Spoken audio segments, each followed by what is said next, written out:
Aujourd'hui, on parle résolution d'équation du premier degré avec la question numéro 9 du CE1D 2022. C'est toujours l'équivalent du brevet pour les Français.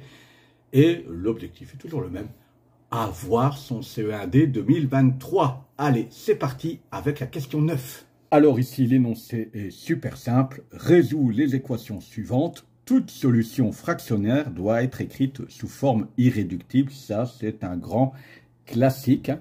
On sait que dans les résolutions d'équations, il y a plein de techniques différentes, l'air de rien. Il y a des profs qui parlent du fameux tout ce qui change de membre, change de signe, etc. Vous verrez que moi, je préfère garder une technique un peu plus classique et un peu plus basée sur la compréhension de ce que l'on fait. Ok ?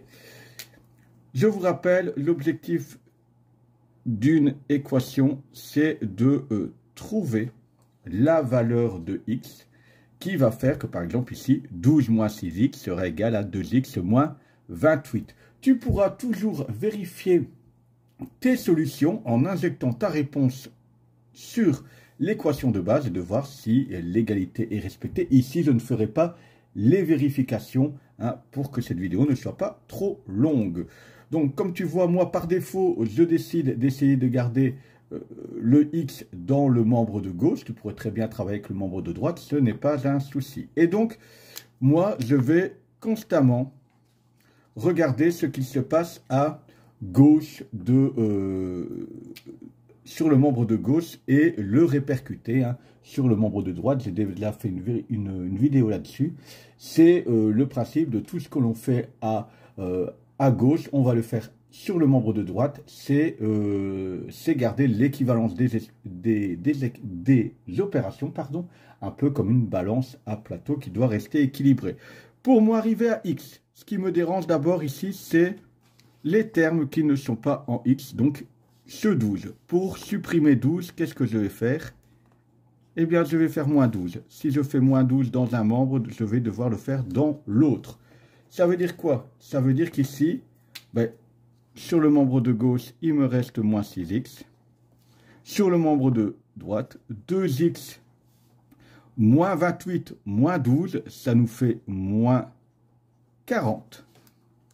OK? Ensuite, le problème, c'est que dans le membre de droite, j'ai encore du x. Or, je n'en veux plus. Donc, qu'est-ce que je vais faire pour supprimer ce 2x? Eh bien, moins 2x. Ce que je fais d'un côté, je le fais de l'autre. Et donc, ça va nous faire moins 6, moins 2x, moins 8x. Et c'est l'objectif. Il nous reste moins 40. Mais comment passer de moins 8x à x?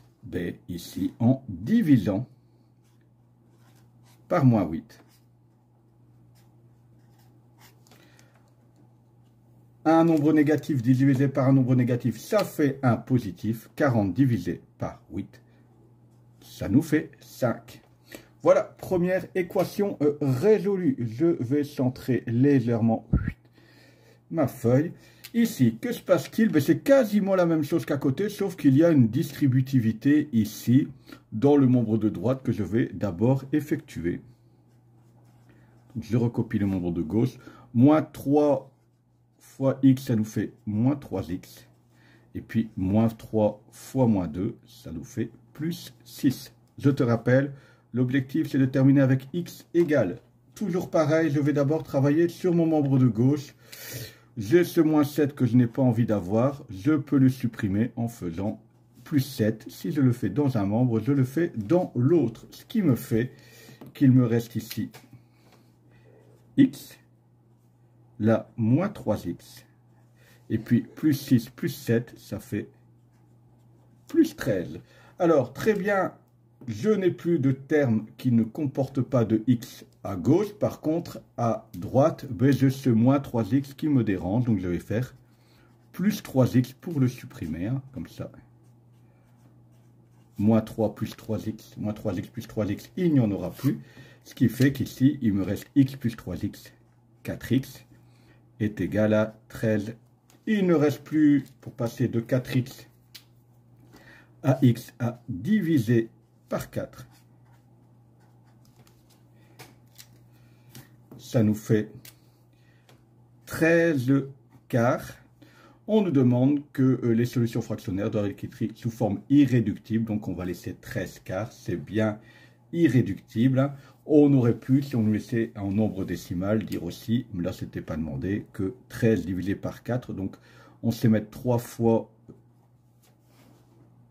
4 dans 13, ça nous fait 12. Il nous reste un quart, donc 3, 25. Mais ça, encore une fois, ce n'était pas demandé ici dans le calcul. Alors, la dernière équation pour aujourd'hui.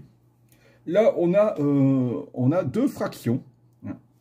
Il faut savoir que si mes deux fractions sont sous le même numérateur, je vais pouvoir, le même dénominateur, pardon, donc je reprends, si nos deux fractions sont sur le même dénominateur, je vais pouvoir supprimer les dénominateurs. Donc ici, on travaille en huitième, donc je peux facilement recopier ma première équation et puis 3 quarts en faire 6 huitièmes. À ce moment-là, je peux supprimer les dénominateurs. Pourquoi? Parce que si les dénominateurs sont égaux, ça veut dire que la différence, là, le calcul va jouer sur les numérateurs. Ça veut dire qu'en effet, c'est 2x plus 5 qui est égal à 6. Je vais procéder comme à côté. D'abord, je vais m'occuper de ce plus 5 qui me dérange en faisant moins 5. Plus 5 moins 5, ça fait 0. Il n'y en a plus. Il reste donc deux membres de gauche, 2x, 6 moins 5, 1. Et puis pour arriver à x, il me reste à diviser par 2. Et on obtient une fraction irréductible directement, puisque 1 divisé par 2, ça fait 1/2. Si on nous avait laissé le choix, ça nous fait 0,5. Mais ici, on demande bien fraction irréductible, donc ce n'était pas nécessaire de l'indiquer. Vous voyez que on vous dit toutes les solutions en fraction irréductible, et finalement, par logique, ça tombe facilement en fraction irréductible. Il se peut que sur celui-ci, sur cette dernière, on nous dit oui, on aurait pu utiliser le produit en croix. Oui, en effet, on pourrait utiliser le produit en croix. À ce moment-là, on aurait démarré avec 4 fois 2x plus 5. Produit des extrêmes égale produit des moyens. Et 3 fois 8. Et puis en développant, on serait revenu sur la même chose. Ce n'est pas ici hyper intéressant. C'est plus simple de travailler comme je l'ai fait. Mais en tout cas, voilà, si tu veux travailler avec le produit en croix, tu résous celle-ci comme on a résolu la deuxième. Et voilà pour cette question numéro 9 qui au final était un peu plus consistante, un peu plus longue que les autres vidéos. Comme d'habitude, si tu trouves que ces vidéos vont t'aider à obtenir ton CE1D 2023, n'hésite pas à liker, à partager aux potes de ta classe ou de ton année qui vont passer le CE1D 2023 avec toi. Et éventuellement, tu t'abonnes, comme ça tu ne rates pas le reste des questions. Je vous rappelle qu'on va aller jusqu'à la 41e question. C'est du taf, mais on va le faire ensemble. On l'aura sur CE1D 2023. Allez, ciao, ciao.